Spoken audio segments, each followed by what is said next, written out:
magandang umaga mga ka-weekend farmers. Nandito tayo ngayon sa NJB Farm. At ngayon na ulit tayo nakarating dito. Ang dami lang doon. Yeah. Okay. Tinesting ko lang itong ating grass cutter kung gumagana pa. Dahil almost 1 month kami hindi nakamunta rito. So far okay naman, gumagana siya. Long click. Okay. Ito po yung aking kasama, naglilinis. Yan si Rodney.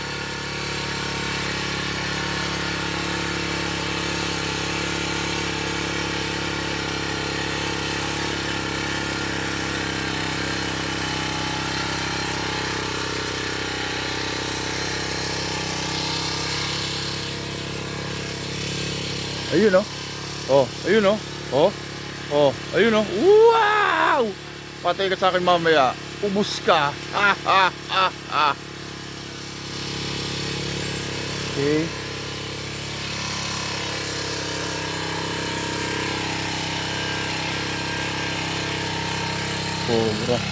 Sobra dami na. Gumaganti yata mga langgam ah.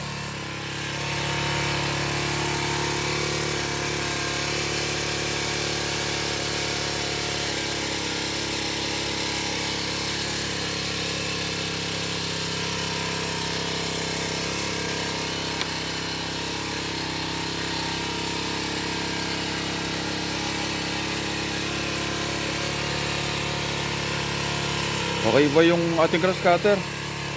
Makakapag grass cutter ba tayo?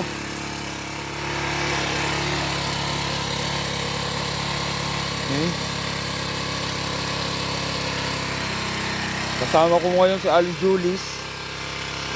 Ayan o si Aling Julis oh. Diba? Sabayo tayo.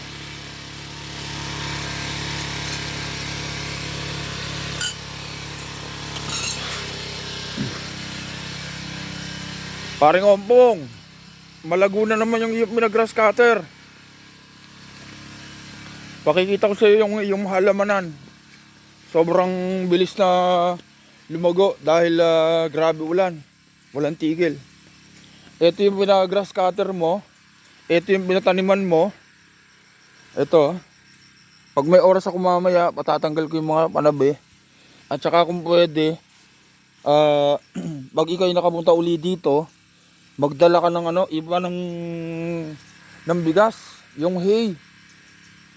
Para lalagyan natin yung tabi para hindi siya inaano ng damo. Kahit yung tabi lang. Ito yung kay Mito mo, medyo mataas na. Okay. Laguna naman ng damo.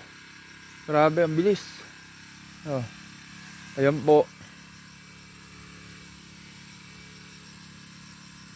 Yan. Tapos set natin kung kailan ka magpapalinis ng lansones. Palinis natin itong mga lansones natin. Para mucho next na September.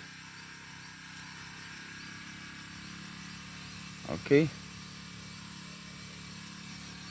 Balikan ko po kayo. Good morning mga ka-weekend farmers.